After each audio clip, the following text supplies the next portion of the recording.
What's up, guys? It's your girl Matt Cox with Maccouture Crafting. We are doing another Notions for Notions video. This one here, you guys should not be surprised because I sing this company's praises all day long. I've talked about them before. Quilter Select rulers are my jam. Unfortunately, I can't just use, that's not true, fortunately, because I like to support everybody. I thought that I was going to be able to just have Quilter Select, and there are times when I need different rulers, so I'm not going to say throw out all of your rulers, but I am going to say the ruler that I reach for the most, hands down, all the time, is my Quilter Select 8.5 by 24. That ruler is my absolute favorite Quilter Select ruler. I use it on every single project that I use. Every single project, that's the specific size.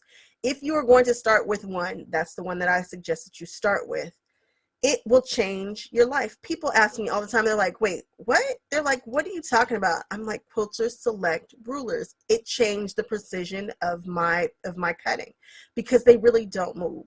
I know that there are some that have grips on the back and they claim not to move, and you can add your grips, and if you're adding sandpaper, it probably doesn't move. But that's the only grip that I've ever used where I was like, okay, this legit catches the fabric. Other than that, everything else is kind of like, eh. Quilter Select has cracked the code on an amazing ruler. They now have quilting rulers, and there are other sizes that are coming out, which makes me very happy because for a long while, like I've been quilting a long time, but early on in my quilt journey, it seemed like there were only squares and rectangles in common sizes, but now that they are getting more and more popular, it seems like they are putting out more and more rulers, and I am obsessed with them. They are the truth.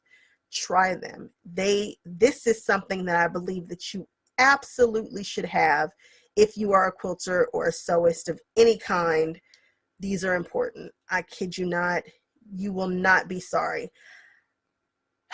I'm not saying that you can throw out all of your other rulers, but for your basic rulers, these might be able to win. They might. I'm telling you guys, just try one. If you can't invest the 8.5 by 24, another one that I like is I think there's like 12 by 6 or 12 by 8.